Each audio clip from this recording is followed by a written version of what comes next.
Então, a sessão está sendo gravada, eu passo a palavra à Gabriela. Bem-vinda, Gabriela. Obrigada, Suzy.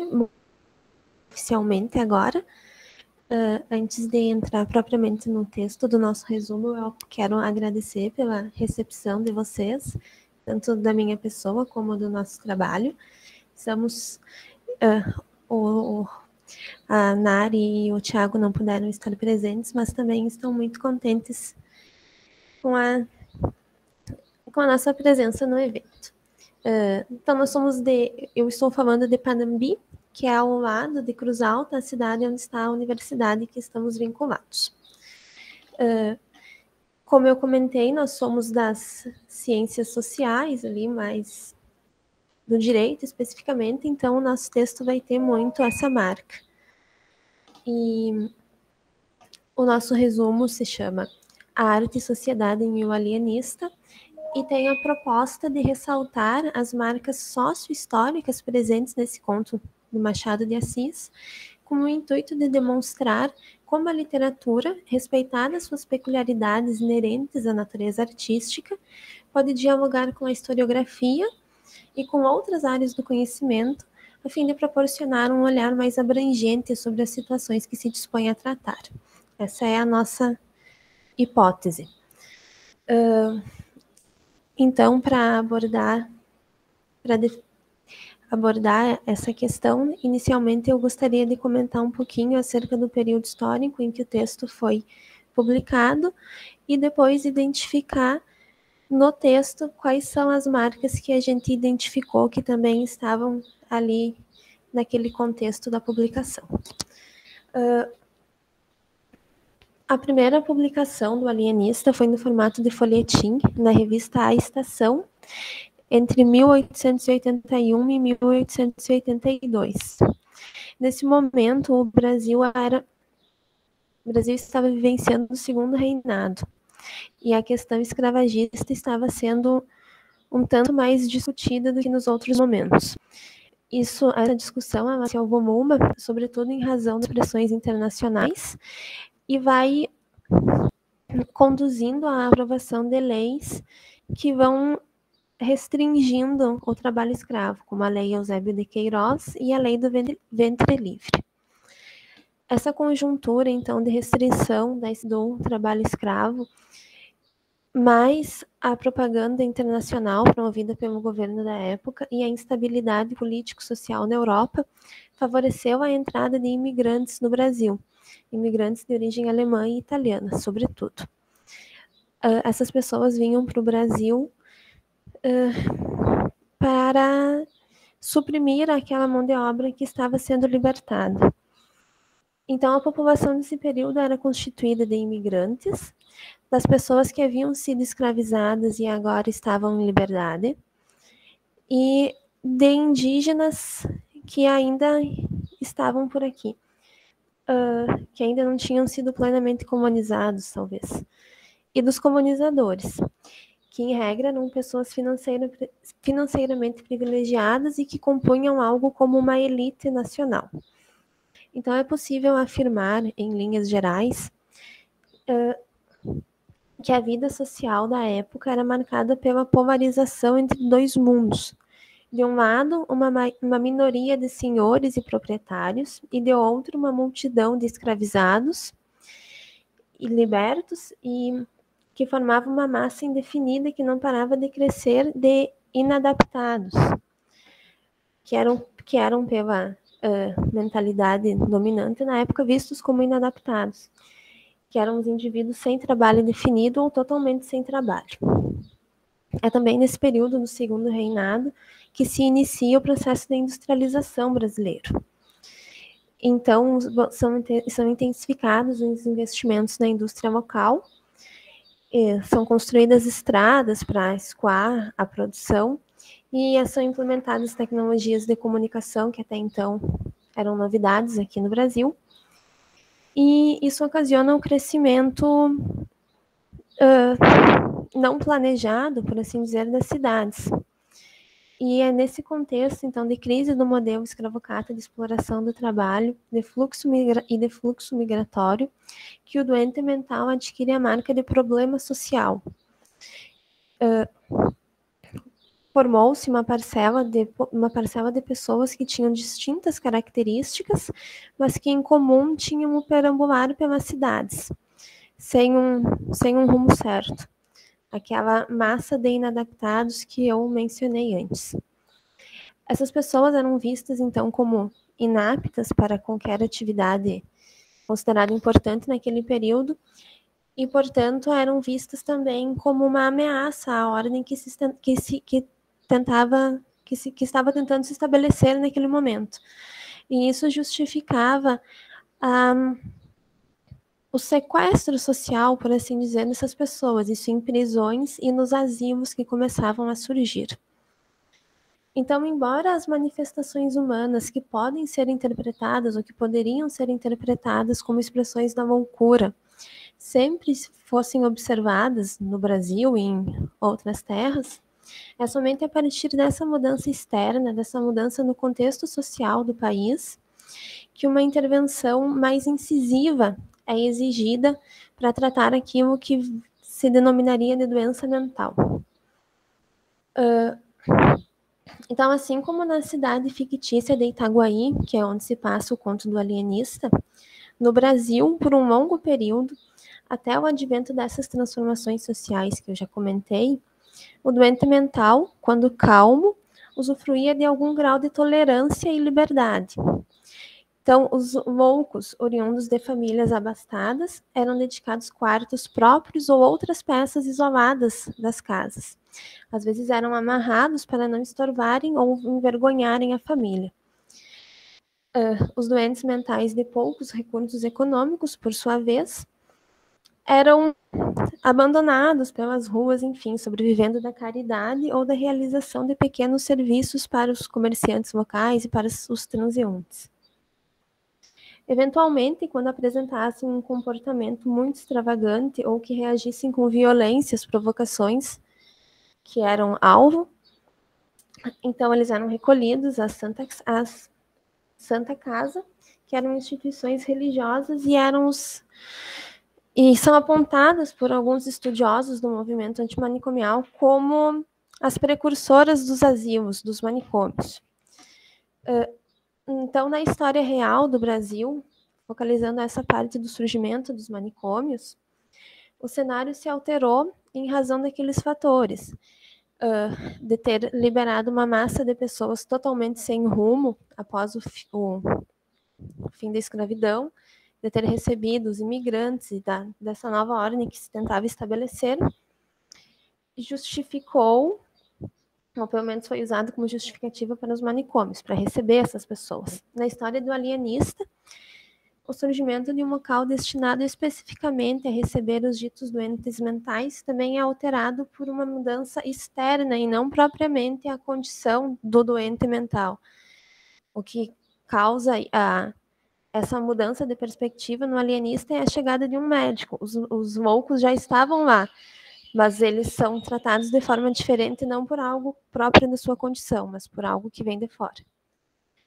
Além disso, a Casa Verde apresenta várias similaridades em relação ao primeiro hospital psiquiátrico do Brasil, que foi o Hospício de Pedro II, inaugurado pelo próprio imperador em 1852, no Rio de Janeiro, no bairro da Praia Vermelha.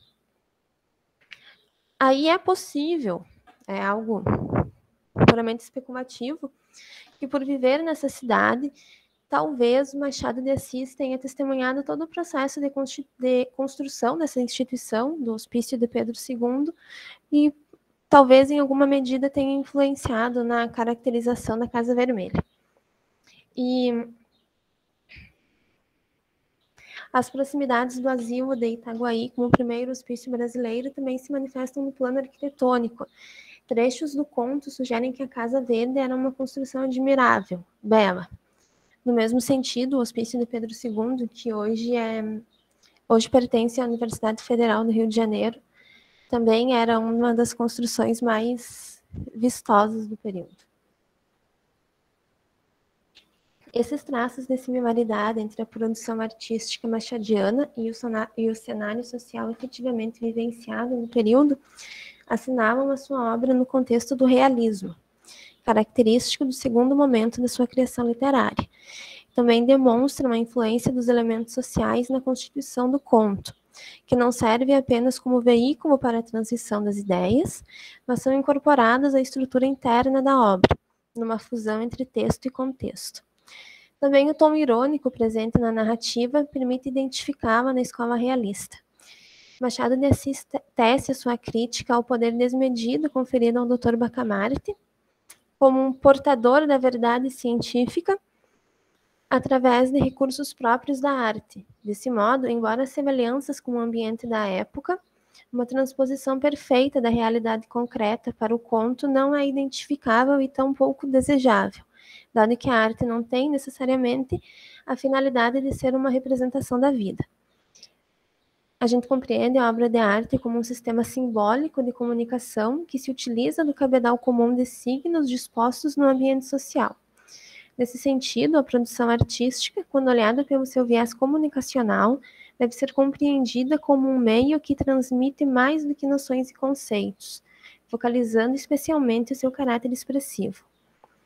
A obra de Machado de Assis, portanto, evidencia os encontros entre a literatura e o contexto social, trazendo um questionamento sobre a loucura, como algo misterioso, mas também habitual, todos na vila estavam loucos, e que vai além propriamente da doença mental entendida como uma entidade biológica, mas que traz uma reflexão acerca de padrões e comportamentos sociais que refletiam a historicidade de uma época. E era isso que eu havia planejado comentar com vocês. Muito obrigada. Obrigada, Gabriela. Passo a palavra, então, para a Cecília. Oi, peraí, só estou tentando ver minha câmera. Sem problema. Consegui. Tá. Tá, peraí, deixa eu abrir minhas anotações aqui. Ok, tá. O título do meu trabalho é Subjetividade e Identidade das Personagens de Helena Ferrante. E o meu nome é Cecília. Eu me formei em Letras Português aqui pela UFSC ano passado. A minha formatura atrasou um pouco por causa da pandemia. E agora eu faço mestrado em literatura também na UFSC com a professora Tânia. E a minha linha é Subjetividade, Memória e História. E antes de começar a falar do trabalho, eu vou só explicar em linhas gerais qual que é a minha pesquisa para explicar como esse trabalho se encaixa nela. Então, deixa eu ler aqui o que eu vou. Então, na minha pesquisa, eu vou analisar, na minha dissertação, 3 obras. A primeira é o clássico americano Little Women, que a tradução é Mulherzinhas. Eu não gosto muito dessa tradução, porque eu acho que mocinhas se encaixaria melhor. E foi escrito pela Louisa May Alcott, que era uma sufragista e abolicionista estadunidense do final do século XIX. E ela escreveu o livro logo depois da Guerra Civil Americana. Então, a história se passa durante a Guerra Civil. A segunda obra é Minha Vida de Menina, da autora mineira Alice Caldeira Brant, que publicou seus diários de adolescência sob o pseudônimo de Helena Morley, que também é um livro... Ele é meio que um clássico brasileiro, um clássico tipo, menos estudado, mas é muito bom e bem prestigiado. Foi lançado em 1942, mas os diários e os relatos que ela faz se passam no final do século XIX, bem no final bem no período de transição do fim da escravidão no Brasil. E a última obra, que é a que eu vou apresentar aqui, é A Amiga Genial, e é a mais contemporânea também, porque a autora, enfim, é de agora.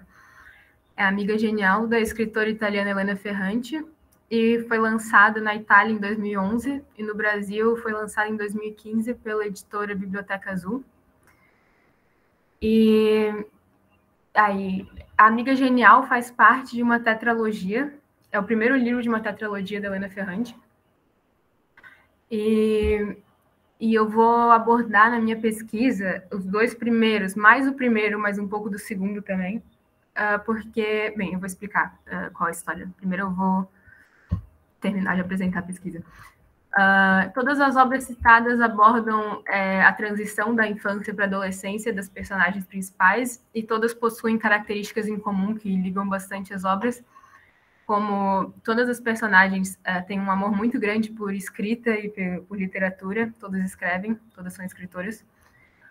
Todas passam por dificuldades financeiras, todas dão muita importância à educação e têm uma visão muito crítica do mundo e da condição delas dentro do mundo. Eu esqueci de falar que todas as obras têm mais ou menos um intervalo de 50 anos entre uma e outra. Little Women se passa ali na metade na segunda metade do século XIX, daí Minha Vida de Menina se passa no final do século XIX, início do século XX, e Amiga Genial, embora tenha sido publicada agora, a história se passa na metade do século XX. Então, é um bom espaço de tempo e é bem legal de analisar, quer dizer, está sendo bem legal analisar isso. As diferenças, o que se mantém e o que muda ao longo do tempo nessas narrativas, e de acordo com o espaço que elas ocupam, né? Porque uma é na Itália, uma no Brasil e uma nos Estados Unidos. O motivo de eu ter escolhido essas obras e esse tema é porque eu escrevo, eu sou escritora, antes de tudo, antes de ser acadêmica, e eu gosto muito de escrever desde pequena, então essa temática de escrita enquanto mulher é algo que é muito vivo em mim, então não só pela dificuldade de se colocar como uma voz ativa enquanto mulher em um mundo em que as experiências masculinas são muito mais ouvidas e prestigiadas, mas também até num nível mais orgânico, num nível mais linguístico, às vezes a nossa experiência de mundo é meio mutilada pela língua, porque tem uma frase do Thomas Hardy, eu até anotei ela aqui para falar, Thomas Hardy, um escritor britânico, que ele escreveu no livro dele, Longe deste Insensato Mundo, que ele fala: é difícil para uma mulher definir seus sentimentos na linguagem que é principalmente feita para os homens se expressarem. Então, é bem isso, tipo, se eu escrevo, se um homem fala, sei lá, eu estou assustado, todo mundo vai se identificar, mas se está escrito eu estou assustada, metade dos leitores já não vai se identificar, porque os homens não se identificam com um artigo feminino. Enfim. Tá, essa é a minha pesquisa. Agora eu vou falar da obra. Acho que eu tenho tempo, né? Tá. Então, esse trabalho, a princípio, quando eu me inscrevi no evento, eu estava começando a fazer ele, porque vai ser uma parte da minha dissertação, mas eu estava escrevendo ele para uma disciplina, a disciplina de experiência e escritura, que teve no primeiro semestre desse ano, que foi ministrada pelo professor Andréa Santurbano. E eu dei o título, quando eu enviei para o evento, era um título meio que eu fiz na hora, porque eu ainda não tinha terminado o artigo para colocar um título que eu achasse bom. Então, o título que ficou no evento foi Subjetividade e Identidade nas Personagens de Helena Ferrante, mas, no fim, o título que eu botei no artigo foi, entre aspas, O que você fizer eu também faço, a subjetividade dialética nas personagens de Helena Ferrante. Porque, então, eu vou explicar esse título agora. Para começar, a Helena Ferrante é um pseudônimo, não sabem quem que ela é na vida real, só sabem que ela é italiana, e algumas ideias gerais, tipo a idade aproximada, especulam que ela é de Nápoles, e ela não aparece em público, ela só dá entrevistas por e-mail, e ela publica desde 91 com esse pseudônimo, e faz questão de não se mostrar publicamente, o que só aumenta a especulação de que a Tetralogia Napolitana, que são esses 4 livros que ela escreveu, são meio que a grande obra dela, assim. Primeiro porque é uma série grande, bem consistente, e especulam muito que ela é muito autobiográfica. E por isso que ela não quer se mostrar público, porque teria muitas coisas da vida dela na obra. Isso é uma coisa que eu vou falar bastante na minha dissertação também. Então, e principalmente porque tem muitas características. A Tetralogia Napolitana, ela acompanha a história da amizade das 2 personagens principais, que é a Helena, que o apelido é Lenu, e a Rafaela, que o apelido é Lila. Então já dá para ver que tipo, ela botou o nome da personagem principal dela, que é a narradora, de Helena. E o pseudônimo dela é Helena Ferrante também, então aí já tem uma primeira pista. E a Helena da tetralogia napolitana, da Amiga Genial, também é uma escritora e também é de Nápoles. Então, são várias coincidências assim que não dá para passar despercebido quando está analisando a obra. Então, deixa eu ver minhas anotações, peraí. A história se passa... A história da Lila e da Lenú se passa na zona operária de Nápoles, no período do pós-guerra, ali anos 50 e 60, esses dois primeiros livros, né? E acompanha a história da amizade das duas, em um bairro que é completamente dominado pela máfia napolitana, depois do pós-guerra, do pessoal que tinha feito... dos agiotas que tinham ganhado muito dinheiro na Segunda Guerra com as pessoas que passavam fome, etc. Então... é um contexto de muita violência em que elas crescem, e a amizade delas acaba sendo o que elas, não só a violência do bairro, mas violência dentro das próprias famílias, especialmente da família da Lila, que é um pouco mais pobre que a família da Lenú.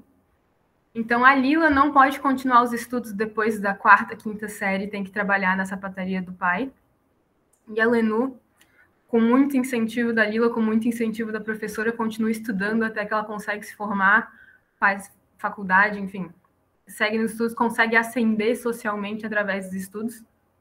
E a Lila se casa com 16 anos e fica presa no bairro. Enfim, mas isso muda muito a história ao longo dos livros, mas nos 2 primeiros é isso que acontece. E a questão de gênero é trabalhada muito interseccionalmente a de classe na narrativa. E é de uma maneira muito orgânica e muito verossímil. A Lenú é constantemente meio que assombrada pelo estado físico e emocional das mulheres do bairro, ela é muito observadora.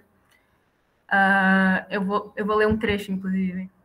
É um momento em que ela começa um momento que ela está olhando as mulheres do bairro, que é um bairro muito pobre, muito miserável mesmo, assim, e ela começa a olhar as mulheres que são um pouco mais velhas que ela, quando ela é adolescente, assim. E daí ela escreve: arrastavam-se magérrimas com as faces e os olhos encavados, ou com traseiros largos, tornozelos inchados, as sacolas de compra, os meninos pequenos que se agarravam suas saias ou que queriam ser levados no colo. E, meu Deus, tinham 10, no máximo 20 anos a mais do que eu. No entanto, pareciam ter perdido os atributos femininos dos quais nós, jovens, dávamos tanta importância e que punhamos em evidência com as roupas, com a maquiagem. Tinham sido consumidas pelo corpo dos maridos, dos pais, dos irmãos, aos quais acabavam sempre se assemelhando, ou pelo cansaço, ou pela chegada da velhice, pela doença. Quando essa transformação começava? Com o trabalho doméstico, com as gestações, com os espancamentos? Então, ela é uma narrativa bem densa, bem pesada nesse sentido de... Ela observa muito... ela tem muita noção da classe em que ela nasceu, e tem muita noção do lugar das mulheres dentro dessa classe. Então, é uma história bem carregada de consciência de classe e de gênero por parte da narradora. E a narração, ela acontece de uma Lenú, pelo ponto de vista de uma Lenú já idosa. Porque a narrativa começa quando a Lenú já tem seus 65 anos, e o filho da Lila liga para ela dizendo que a Lila desapareceu. E então ela encara esse desaparecimento da Lila, que a Lila desapareceu levando todas as roupas, todas as fotos, levando absolutamente tudo que remetesse à memória dela. Então ela encara esse desaparecimento da Lila como um desafio, porque ela sempre disse que queria desaparecer. Então ela decide narrar a história das duas, porque ela é escritora, como uma medida, como um jeito de não deixar a Lila desaparecer. E mais do que isso, não deixar essas mulheres que cresceram nesse contexto desaparecerem, não deixar essas vozes serem apagadas, não deixar essas vozes se apagarem. Então, ao longo da narrativa, a gente vê através dos olhos da Lenú a simbiose, que às vezes é bem perturbadora das duas personagens, porque elas estrategicamente se agarram uma a outra desde pequenas, elas se conhecem quando têm uns 5 anos, e elas formam um laço muito forte para sobreviverem nesse ambiente que elas são submetidas. e elas criam essa relação dialética de companheirismo e competição. Isso é bem legal, porque a amizade delas não é nada romantizada. Aparece muito de competição feminina, que, tipo... E se especula muito se a Helena Ferrante é uma mulher ou não. Inclusive, isso é bem normal, né, ao longo da história da crítica literária, sempre que, tipo, uma autora mulher tem sucesso e é bem sucedida no mercado editorial, questionam se é realmente uma mulher que escreveu. Aconteceu isso com todas as autoras que eu apresentei aqui, de todas as obras. Então, peraí, tô com tosse. Então, aparece bastante essa relação das duas de companheirismo e competição. E essa relação das duas conforta e inquieta elas ao mesmo tempo, que ao mesmo tempo elas estão se confortando e estão se desafiando, e estão sempre, tipo, empurrando a outra para frente. Tanto, quando a Lila casa por dinheiro, porque ela precisava casar para conseguir sustentar a família e consegue um casamento bom, ela começa... O marido dela tem dinheiro, ela começa a pagar todos os livros escolares da Lenu, faz a Lenu prometer que nunca vai parar de estudar. A Lenu cumpre, né? Então, no bairro, aí tem muito uma sensação de comunidade na história, assim, é bem legal isso, porque tem muitos personagens, tem lista de personagens, porque tem cada família, cada núcleo familiar, então os personagens interagem desde pequenos. E no bairro, as duas são muito tratadas como uma entidade só, e a amizade delas serve como uma ferramenta de afirmação subjetiva delas, frente a esse mundo hostil que elas se veem dentro, especialmente para mulheres, e especialmente para mulheres de classe trabalhadora, que veem as suas vidas meio que roubadas pela desigualdade, e, como ela diz, mesmo os corpos delas são consumidos pelos homens das vidas, porque a vida delas gira em torno dos homens, e de cuidar dos homens, e de ser cuidadas pelos homens. Então, é isso. Esse é o meu trabalho, por enquanto, que eu ainda vou desenvolver mais na minha dissertação, mas esse foi o que eu tenho feito no artigo até agora, que eu fiz para a disciplina, né, mas eu ainda vou desenvolver para publicar. Mas é isso, por enquanto. É mais essa... e eu esqueci de explicar o título que eu dei depois. O que eu botei no título, que foi, no fim, foi o título do artigo que eu escrevi, que é O que você fizer, eu também faço, a subjetividade dialética nas personagens de Helena Ferrante, é porque quando elas são pequenas, elas estão brincando de boneca, a Lila ela é descrita meio que como maliciosa, assim. Ela é bem engenhosa. Então ela pega a boneca da Lenu e joga num porão, assim, tem meio que uma janelinha para um porão, e joga a boneca da Lenu longe. E daí a Lenu só pega a boneca dela e joga também, e daí a Lila fica meio espantada. E a Lenu fala: o que você fizer, eu também faço. E no fim isso acaba sendo o mote de toda a narrativa, porque elas estão sempre se desafiando e sempre fazendo o que a outra faz, estão sempre nesse confronto / conforto. Então, e elas, é uma relação muito... É bem tóxica às vezes e muito boa outras vezes. É muito bom a narrativa e como a autora descreve essa amizade das duas. E especialmente essa simbiose das duas mesmo, e como tudo é visto pela perspectiva da Lenu, tu não sabe até que ponto a Lila e a amiga genial, que é o título do livro, não tem bem como saber quem que é a amiga genial, porque a Lila, que é descrita como a amiga brilhante, que é muito inteligente, a Lenu completamente idolatra a Lila, mas a Lila também idolatra a Lenu e chama ela de amiga genial dela. Então, tipo, fica esse impasse de quem que é a amiga genial, e as duas são ao mesmo tempo muito parecidas e ao mesmo tempo completamente diferentes, mas não tem como a gente saber porque a gente está preso na cabeça da Lenu. Então é uma obra muito rica, assim, e a autora, com todo esse mistério por trás de quem ela realmente é, também desperta muita curiosidade. E eu vou ainda trabalhar bastante dentro da minha dissertação essa questão da autoria e da autoficção, que todas as autoras que eu vou trabalhar trabalham em cima das suas próprias histórias. E também, até na Helena Morley, do Minha Vida de Menina, que ela publicou os diários, e quando ela publicou, sempre tem essa discussão de se diários e cartas são literatura, mas daí isso é muito interessante, isso de, tipo, pensar se a literatura é a experiência de mundo de uma pessoa, porque se tu disse que a experiência de mundo da pessoa não conta e não é literatura, tu está dizendo que tipo, aquela pessoa não importa, então, no fim, é tudo uma questão de poder, assim, que agora está, né, se desfazendo do século XX para cá. Essa ideia bem antiquada de que narrativas pessoais não são literatura ou tipo alta literatura. Mas enfim, era isso que eu tinha planejado para falar. Obrigada, Cecília.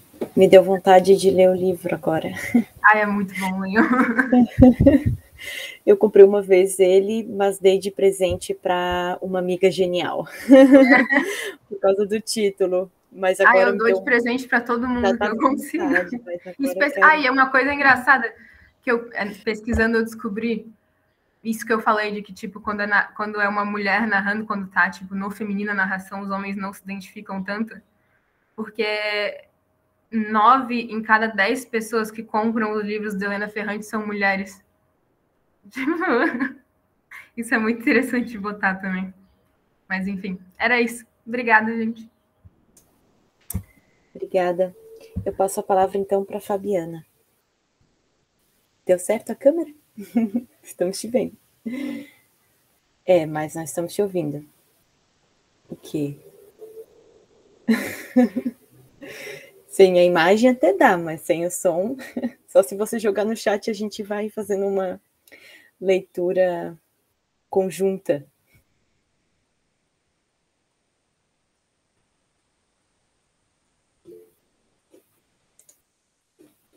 Tranquilo.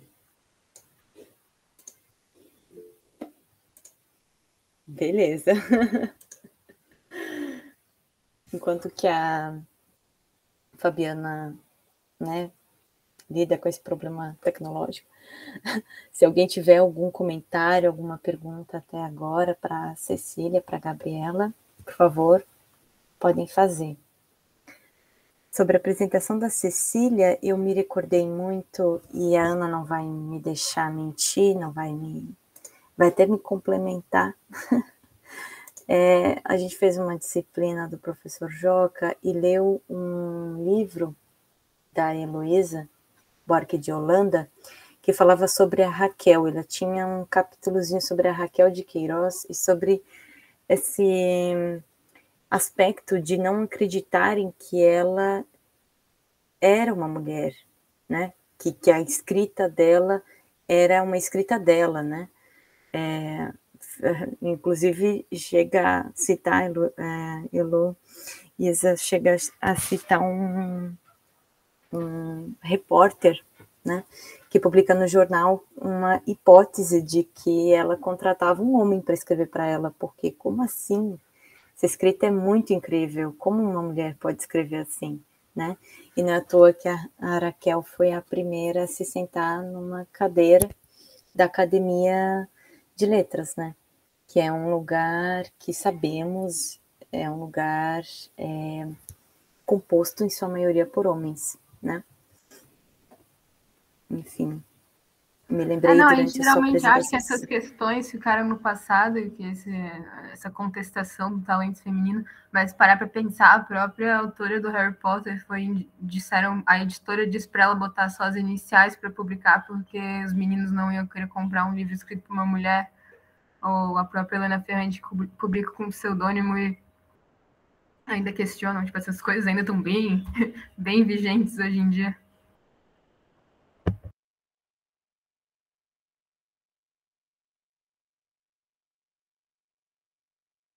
Eu acho que a Fabiana vai demorar um pouquinho, então já queria, de repente, conversar um pouco com as meninas, tá, Suzy? Também com vocês aqui. Claro, à vontade. Eu queria ver também, eu vou depois falar com você, tá, Gabriela? Mas eu queria muito depois que a Cecília, no decurso da sua pesquisa, mostrasse também alguma coisa bem estilística, sabe? Eu acho muito interessante essas questões, sobretudo quando elas apontam características estilísticas desse tipo de submissão feminina ou de dificuldade que as mulheres têm de se colocar, sabe? Quando você coloca, por exemplo, alguma questão, aí você vai ter que olhar talvez até o texto no italiano, no caso da Ferrante, no inglês, né? Dessa Louise May Alcott, né? Para ver, assim, sabe, alguma coisa do artigo, ou de umas expressões, assim, eu acho muito interessantes quando isso vem à tona. Ela voltou, então. Depois eu falo com a Gabriela. Isso, não sei se a Cecília quer responder. Pode. Ou você responde depois, Cecília? Eu posso responder depois, pode deixar ela apresentar. Tá, então tá. Então, Fábio, pode. Vocês me escutam agora? Aham, sim. Eu acho que vai ter um chiado que eu tive que mudar de computador, eu deixei um reserva, talvez tenha um chiado que eu espero que não atrapalhe muito. Tá. Bom, eu sou aluna do doutorado da UFSC e a minha pesquisa, só para acompanhar o discurso que a Cecília fez, né, de falar um pouco da pesquisa, é sobre uma coleção literária italiana. E aí, para eu pensar essa coleção literária, eu vou pensar na comunicação de hoje do criador dessa coleção, que é o Hélio Vittorini. Então, eu começo agradecendo esse espaço que a gente tem, né, para compartilhar as nossas pesquisas e outros assuntos que a gente gosta e que nos movem de alguma forma. E aí, o que eu escrevi para hoje, eu vou ler para também não sair muito do tempo, é uma tentativa do início da minha tese. Eu estou começando a elaborar e vou partir dessa apresentação. Tá tudo certo com o áudio, né? Até aqui? Sim, tá. Tudo certo. Então tá. Então, falar sobre o Hélio Vittorini é, de certa forma, um desafio, porque ele é um intelectual italiano do século XX que circulou por vários espaços. Então, além dele ser um intelectual que é muito emblemático desse período, ele também escreveu romances, ensaios literários e críticos, fez traduções, foi redator de jornais e revistas, foi consultor editorial. Além de outras facetas que a gente acaba descobrindo à medida que lê e pesquisa sobre ele. Então, lidar com toda a produção dele é inviável para uma comunicação, e sendo assim, ter um recorte temporal é fundamental. E aí, por isso, eu me concentrei entre a década de 30 e 40. Além disso, outro recorte se faz necessário, que uma vez que ele é uma figura que exerceu diversas funções, algumas simultaneamente, lidar com todas as realizadas no período determinado poderia causar certa confusão e ter um volume muito grande de informação. Então, portanto, me concentrei no Vittorini como intelectual editor, em especial no projeto da antologia americana, que é do início dos anos 40, e também vou apresentar em linhas bem gerais outro projeto do Vittorini, que foi a revista Il Politecnico. Então, a minha proposta é partir desses dois projetos e começar a construir a imagem do Hélio Vittorini como um mediador cultural, como alguém preocupado em reformular a cultura italiana. Não vou negar, né, que também quero retomar a circulação do nome do Vittorini nas discussões sobre literatura do século XX e apresentar a multiplicidade desse intelectual, escritor, tradutor, editor, e preencher uma certa lacuna que existe em relação a toda a sua produção. Então, vou começar apresentando a Americana, que é o título de uma antologia com a tradução de contos e fragmentos de romance de 33 escritores estadunidenses. Cito alguns: Poe, Hawthorne, Melville, Twain, Faulkner, Hemingway, Caldwell. Pensada e organizada por Hélio Vittorini, que também é um dos tradutores da obra.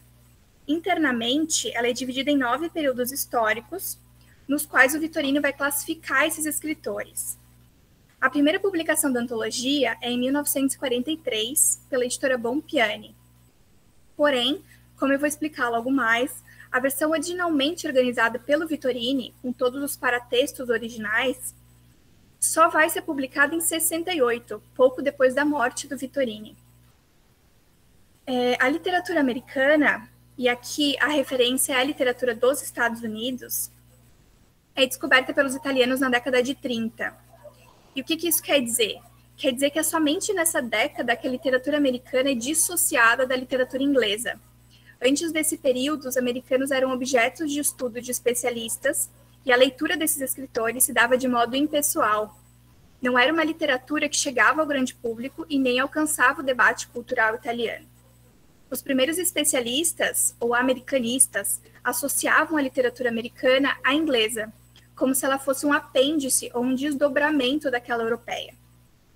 Além deles não fazerem essa distinção, eles ainda demonstravam um certo preconceito com os Estados Unidos.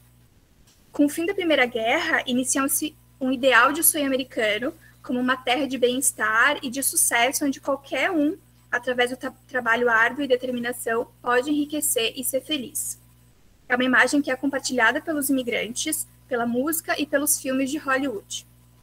O que acontece é que esses americanistas, eles vão para os Estados Unidos e vivem a realidade deles, e eles têm uma impressão muito diferente daquela do sonho americano, da literatura deles. E o que vai fortalecer, então, a crítica contra o país e a sua literatura. Lembrando que é uma literatura que vem sempre acompanhada da literatura inglesa, de uma literatura europeia. Hoje, um detalhe muito importante que fomenta, de algum modo, essas críticas ao exterior é que são anos do regime fascista. Então, é um regime que interfere diretamente no âmbito cultural a partir de restrições que evitam essa contaminação do exterior. A arte moderna ocidental vai ser condenada como imoral e antipatriótica, enquanto as produções nacionais serão encorajadas. Imitar um estrangeiro se compara a um crime de traição. A crítica e a rejeição contra os Estados Unidos se dão muito pelo seu caráter de modernidade, por uma evidente falta de ligação com o passado, com a tradição, pelo materialismo, pelo culto à eficiência e à uniformidade. O que acaba acontecendo nesse momento é que o fechamento cultural imposto pelo regime acaba fazendo com que muitos olhem para o exterior com interesse e curiosidade. Isso, de alguma forma, acaba abrindo brechas para a construção de um novo olhar da América. E esse novo olhar vai ter como um dos fundadores o Cesare Pavese, no início dos anos 30. O Pavese, que também foi um importante intelectual desse momento, ele vai colaborar com a difusão do mito americano. E aí aqui a gente tem dois pontos importantes. O primeiro é que o Pavese vai diferenciar a literatura americana da literatura inglesa, como se fossem escritas em línguas diferentes. E segundo, o Pavese não vai considerar os romances americanos como documentos e retratos fiéis de uma realidade nova e diferente, que era o que acontecia com os primeiros americanistas. Ele vai vê-los como obras de arte que por si só são uma realidade nova e diferente. E essa perspectiva do Pavese vai construir a segunda geração de americanistas, que é aonde o Vittorini vai se inserir, e que vão se deixar contagiar pelo espírito americano e vão apreciar os novos meios de expressão usados pelos romancistas estadunidenses. Então, a celebração do mito americano ela acaba se tornando uma expressão contra a cultura autoritária do regime fascista, que é uma via de fuga usada pelos intelectuais frente a esse fechamento cultural e intelectual imposta pelo regime. O mito traz a narrativa de um mundo que não é restrito a um regime político e nem cultural. E aqui é interessante pensar que essa celebração e a elaboração da coletânea de escritores estadunidenses pelo Vittorini acabam pré-anunciando, digamos assim, a posição dele diante da cultura, posteriormente manifestada nas páginas do Politécnico, um projeto que mais adiante eu vou recuperar pontualmente. O Vittorini, então, numa visão bem semelhante à do Pavese, ele não vai se interessar pela vida cotidiana dos americanos, e que era uma análise dos primeiros críticos. Ele vai pensar na América que nasce da página escrita e que é conquistada por meio do sonho. É uma América feita de imagens, quase como uma fábula. A partir de uma linguagem universal, a literatura americana era entendida pelo Vittorini como uma literatura mundial, no qual o ser americano coincidia com sentir-se desvinculado da tradição, de legados culturais passados, agora livres e abertos ao mundo. Então, a América ela vai ser uma representação alegórica do progresso do homem. É algo que pertence ao sonho, algo que é distante da realidade e pertence ao mundo da imaginação. O Vittorini vai manifestar que o grande mérito da literatura americana é o de ser a única literatura do mundo em sintonia com o presente, e por isso mesmo é a única plenamente contemporânea. O elemento da contemporaneidade é algo que perpassa por todos os papéis do Vittorini. O presente, o que está acontecendo naquele momento, a imediatez das coisas, são características das produções vitorinianas, e é justamente para isso que ele vai olhar na literatura estrangeira. Um detalhe importante para entender a diferença desses intelectuais dos anos 30 comparado com aqueles anteriores é que eles construíram a visão de uma América por meio dos livros, por meio da literatura. O contato com os Estados Unidos se deu justamente pela literatura deles. Eles não tiveram contato real com o país, como foi o caso dos primeiros americanistas. E aí até que eu busquei reconstruir um pouco o contexto para entender um pouco os ânimos desse momento, um pouco da imagem dos Estados Unidos e da sua literatura, para então a gente pensar na publicação dessa antologia. A reunião desses autores americanos, ela se dá por uma escolha pessoal do Vittorini, e a seleção do material traduzido parte de uma possível facilidade de compreensão para o leitor desprovido, isto é, para o público geral. Essa organização traz uma inovação literária que o Vittorini convida apenas escritores para a tradução dos textos. O Montale, o Moravia, o Pavese e o próprio Vittorini são alguns exemplos. E aí é que eu vou abrir um parênteses em relação à tradução, que é um breve comentário que eu também não vou me delongar muito, porque aí eu já entraria numa análise do Vittorini tradutor, e isso levaria a inúmeras outras reflexões, que é o seguinte: mais do que traduzir os romances americanos, o Vittorini os reescrevia. Quer dizer, ele tinha uma tradução literal, palavra por palavra, frase por frase, artigo por artigo, que não faziam sentido nenhum nesse primeiro momento. E aí, então, ele trabalhava em cima dessa tradução literal, dando-lhe forma, construindo, intervindo, editando. Ele prezava o movimento do texto antes da sua fidelidade. E isso influenciou algumas traduções da antologia, já que os escritores convidados eram incentivados a dar uma personalizada nessas traduções.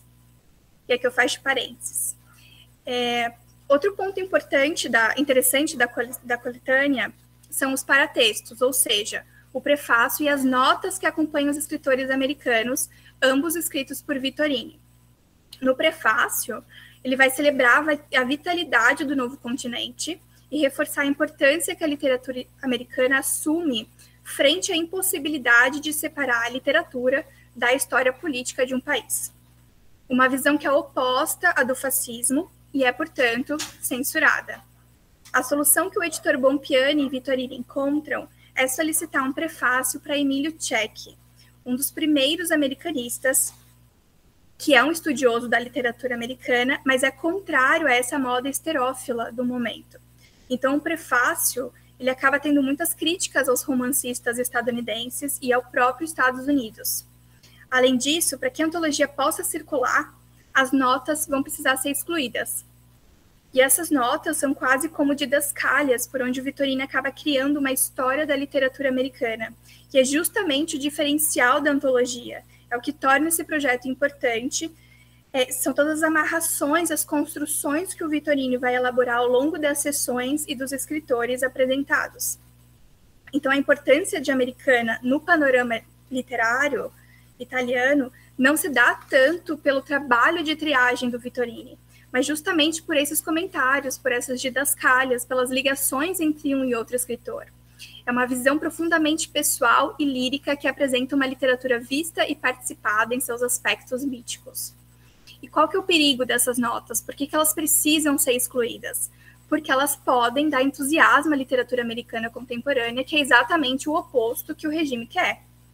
Então, ainda na tentativa de publicar esse trabalho, apesar de todas essas censuras, as notas do Vittorini são substituídas por uma série de artigos que já foram editados pelo Cecchi e outros americanistas contrários à celebração do mito.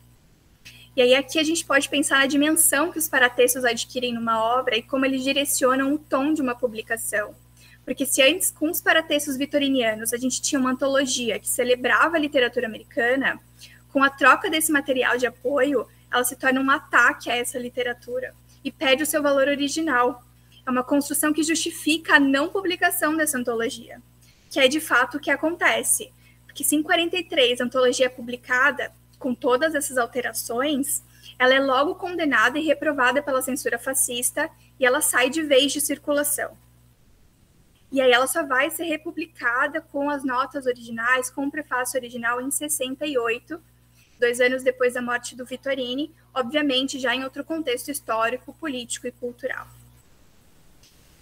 Com o fim da Segunda Guerra, o mito da América começa a se exaurir gradativamente. Há uma breve recuperação da literatura americana por parte do Vittorini nas páginas da Politécnico, mas é uma imagem que não se sustenta mais. A América de Pavese e de Vittorini era uma construção via literatura e não via a realidade dos americanos. A partir da liberação, com o fim do regime fascista, o contato com a América se torna possível. E o contato com soldados americanos rompe o senso de distância que a América tinha até então. Nesse momento, também, os Estados Unidos estão crescendo exponencialmente, há uma difusão dos meios de comunicação, os produtos americanos começam a entrar na Itália, e tudo isso desconstrói aquela imagem mítica desse continente. No pós-guerra, o Partido Comunista vai ser dominante na Itália. O PCI vai ser o espaço de muitos intelectuais, inclusive o de Vittorini e o de Pavese. E a ideologia comunista transborda para os campos da cultura. Quem não é comunista, quem não apoia as escolhas políticas de Palmiro Togliatti e Stalin, são frequentemente excluídos do debate cultural. E será por meio da Politécnico que o Vittorini entra num embate com o Togliatti, o líder do PCI, que resulta no seu desligamento do partido. Em linhas muito gerais, a revista Politécnico, eu vou falar da revista Politécnico e dessa famosa polêmica entre o Vittorini e o Togliatti, mas só para apontar a posição do Vittorini em relação à cultura e à sua renovação, e para pensar em como que esse pensamento já se encontra indiretamente na organização da antologia americana. A revista Politécnico, inicialmente semanal, ela pretende se ocupar, 1, de coisas e problemas atuais, de modo a satisfazer as exigências culturais dos leitores. 2, de interesses específicos, seja de cultura, de arte, de política. E 3, encontrar, a partir do contato com a massa, com o contato com o povo, uma nova cultura. A Politécnico seria visto como um instrumento de trabalho capaz de contribuir na formação de uma nova cultura italiana, incluindo os trabalhadores, os operários. Foi um espaço no qual muitos intelectuais e escritores colaboraram. Nas páginas da Politécnico, Vittorini manifesta sua posição cultural e declara uma confiança na cultura como força capaz de criar um mundo humano e vital. Isto é, uma cultura que penetre totalmente na vida social, que saiba proteger o homem do sofrimento em vez de apenas consolá-lo. O Vittorini acredita numa cultura livre e autônoma, que varia segundo as diferentes realidades históricas. Então, ele defende a independência da cultura diante da política. E é nesse ponto, em especial, que ele acaba entrando em conflito com o Partido Comunista. Um conflito que vai se mostrar nas cartas publicadas na Politécnico entre o Togliatti, o líder do partido, e o Vittorini. A oposição de pensamento entre eles fica bem evidente e o embate culmina no fechamento da Politécnico, que ficou em vigor de 45 a 47, e no desligamento do Vittorini do partido. Para concluir, a minha intenção é, como eu mencionei no começo, começar a construir a ideia desse Vittorini como mediador cultural, ou talvez ainda como um organizador cultural, no sentido em que ele não se satisfaz apenas com um papel de intelectual, de alguém que reflete e questiona a literatura, a cultura, mas alguém que precisa, de algum modo, criar projetos culturais para estreitar a relação com o povo. E tanto a antologia quanto a revista mencionados aqui seriam alguns desses projetos. Projetos esses que têm certa semelhança quando pensamos nessa busca de uma cultura autônoma, independente do regime político. Além disso, eu gostaria com essa comunicação e também futuramente com a minha pesquisa de dar mais significado ao nome do Hélio Vittorini. Esse não é um nome estranho para os italianistas que se debruçam na literatura do século XX, até porque, além dos projetos mencionados, o Vittorini foi consultor editorial da Einaudi e da Mondadori, duas editoras que são bem importantes nesse século, e com isso teve contato com vários escritores e intelectuais. Não é difícil a gente esbarrar o nome do Vittorini associado a outro escritor desse momento. E aqui eu vou citar apenas o Ítalo Calvino e a Natalia Ginzburg, para ficar em alguns dos autores que também foram consultores da Einaudi. Mas talvez o que falte seja justamente a compreensão de quem foi o Vittorini em todos os seus âmbitos de atuação. para além de ser o autor de Conversa na Sicília, que é o seu romance mais conhecido, e para além de ser o redator da Politécnico, que são geralmente as análises, as apresentações, elas se concentram especificamente nesses dois trabalhos, na Conversa na Sicília e na Politécnico. E eu quero justamente ir além desses trabalhos do Vittorini, né, explorar todos os outros projetos e trabalhos que ele teve ao longo da vida dele. Então, essa foi a minha contribuição de hoje para desenvolver um pouco mais a imagem dessa figura tão simbólica do segundo pós-guerra italiano. Então, encerro minha comunicação aqui e agradeço muito a atenção de vocês e a espera nessa troca de computador. Muito obrigada. Obrigada, Fabiana. Então, eu abro para comentários, perguntas. A Cidinha já fez uma para a Cecília. Não sei se ela quer responder agora ou ainda está pensando.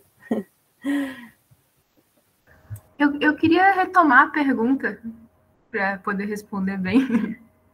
Cecília, nem se sinta assim, obrigada a falar alguma coisa.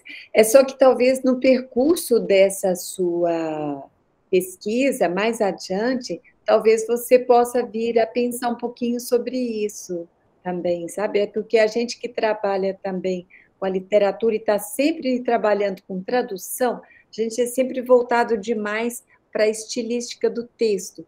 E sempre quando você traz um argumento, eu queria saber como é que isso está manifesto na linguagem dos textos que você estuda. Ah, sim. Eu li até o Little Women, eu li em inglês, né? Porque em inglês eu já falo. E eu estava até considerando aprender italiano só. Quer dizer, eu não vou conseguir aprender italiano até terminar o mestrado. Mas para ter já uma ideia, porque a questão da língua também é muito presente na obra da Elena Ferrante, porque as personagens dela são de uma zona muito pobre de Nápoles, e eles falam em dialeto napolitano. Então, eu imagino que a experiência de ler em italiano deve ser muito mais rica, porque quando elas estão em um bairro, quando elas estão na escola, elas falam italiano formal, né? Quando elas estão brigando, quando elas se exaltam, elas falam dialeto. Tipo, é uma incrível isso, mas então você precisa chamar uma das meninas maravilhosas lá do italiano, do grupo da Fabiana e da Helena, que estava aqui também, que está ali a Helena Bressani, ó, para vocês fazerem algum dia um trabalho juntos de leitura desses textos, que as meninas são muito boas nisso, as duas aqui, ó. Que eu conheço. Quem? A Helena? A Helena Bressan e a Fabiana. E a Fabiana Ancini. Então, de repente, um dia vocês poderiam fazer uma leitura um pouco mais textual. E eu acho que isso sempre torna a argumentação mais interessante, quando você se apoia um pouquinho. E eu agradeço muito, assim, queria saber disso depois. Fabiana, sempre muito... com essa sua pesquisa. Olha lá, a Helena já está se colocando ali, ó. Viu? A Helena é a estudiosa do Primo Levi. Fabiana, está muito boa, essa já está assim com um acabamento já para compor tese mesmo, né? Esse trecho que você apresenta, incrível, que só por essas duas manifestações aqui, de apresentar com muita ousadia a literatura americana, ali em 42, né? E depois, com essa revista e Politécnico, né? Também não se submetendo a preceitos partidários, a gente vê a importância do Hélio Vittorini nesse sentido de abrir mais, assim, a cultura, né? Não se submetendo a essa coisa maniqueísta, que a gente sabe que tinha uma Guerra Fria ali, né? Nos anos 60, assim, como se colocavam outros escritores, por exemplo, como o Pasolini, eles eram alinhados? Como era isso? Eu confesso que eu não cheguei ainda no debate dos anos 60, mas eu acho que tem, sim, uma divergência ali, que eu acho que nos anos 60 vai também ter um debate muito linguístico, né? Ótimo. O Vittorini, ele falece em 66, Ele tem uma revista até então, né, nos anos 60, mas eu acho que os debates são convergentes, assim, não são todos alinhados. O Pasolini, acho que vai... Ele é importante ali né, na parte dos intelectuais italianos, mas, se eu não me engano, ele é bem diferente com o Calvino, por exemplo, que estaria mais alinhado com o Vittorini, já que eles trabalhavam juntos, né, o Calvino e o Vittorini na Einaudi. Sim. Então, acho que tem outros debates nos anos 60, né? Sim, aí também começa uma força muito grande desse grupo 63, né? Sim. Ótimo. É bom. Mas o Vittorini não participa, acho que, dessa discussão. O Vittorini não está, porque ele já está doente, então ele não está mais tão ativo nos debates. Né? Mas eu gostei demais. E agora, só para encerrar aqui, que eu estou, assim, falando muito, mas viu, Suzy? Eu só tenho mais uma perguntinha para fazer para a Gabi. Eita, mas eu não estou controlando a fala, não, professora. Você pode fazer a pergunta que quiser. Pergunta para a Gabriela. Gabriela, você sabe que esse trabalho seu muito interessante, a gente vê aqui uma pessoa que vem da história do direito, né? Eu sou do direito. E aí, só para contextualizar também um pouquinho, e a exemplo do que fizeram as meninas, a minha pesquisa, já desde a graduação, é sobre a inflexão na política nacional de saúde mental, sobre o que a gente vem entendendo como uma contra-reforma psiquiátrica. E aí eu tenho pesquisado a legalidade e a constitucionalidade das medidas que consubstanciam essa contra-reforma. E aí, por isso, o meu interesse no Alienista, no Lima Barreto, em outros autores que circulam por essa temática.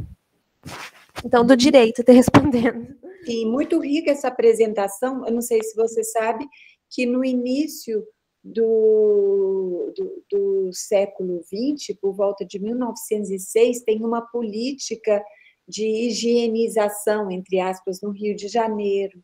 Não sei se isso também faz parte desse arcabouço que você pesquisa, né? E a gente tem alguns estudantes que fizeram um trabalho, por exemplo, sobre a poesia de Augusto dos Anjos e a política de higienização no início do século XX.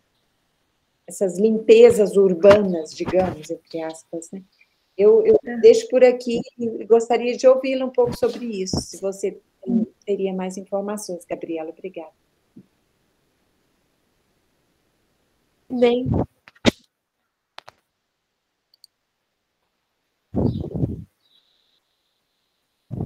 obrigada, prof.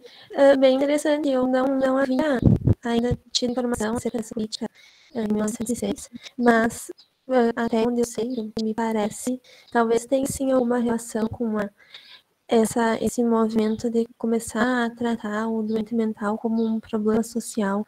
E apenas aproveitando também, você disse que é um trabalho da instituição de vocês. Eu fiquei muito ansiosa por ler o trabalho da Fabiana e da Cecília, que elas comentaram que estão fazendo, né? E vou seguir nas redes sociais o programa e vou dar uma olhada no que vocês forem apresentando, porque achei realmente muito interessante também. Vou dar uma pesquisada sobre acerca do higienismo social. E só agradecer pela oportunidade. Muito legal estar com vocês.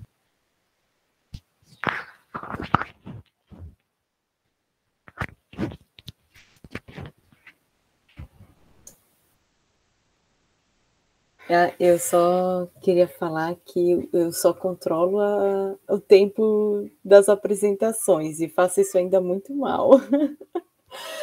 Para quem estava na mesa do Byron, da Raquel, da Mercedes, que se delongou por 3h30, viu que eu faço muito mal. Isso é coisa de controlar o tempo. Mas, enfim... Não é bem controlar o tempo, mas é uma arte moderar uma mesa e jogando a discussão, entabulando essa conversa, né?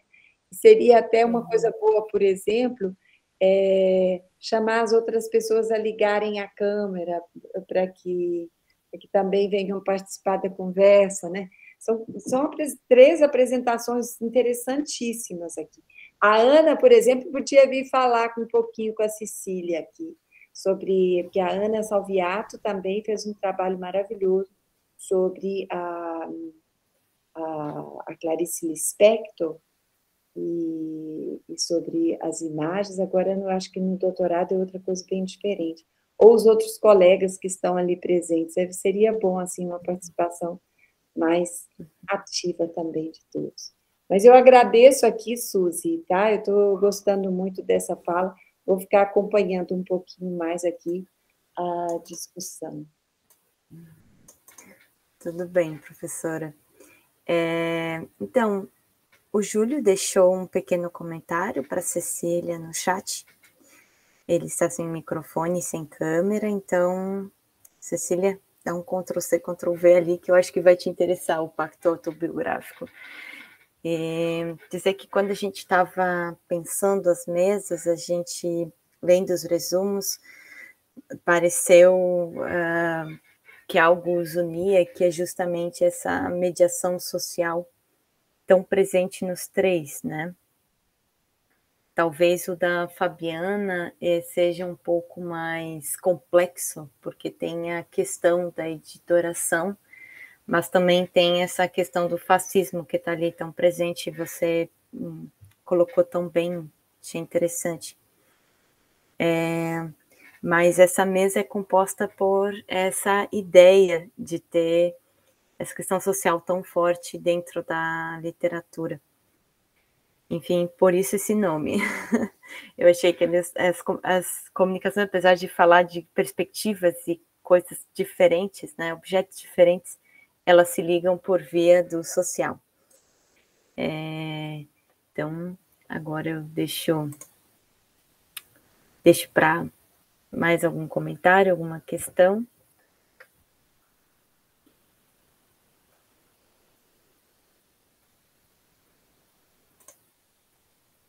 Não?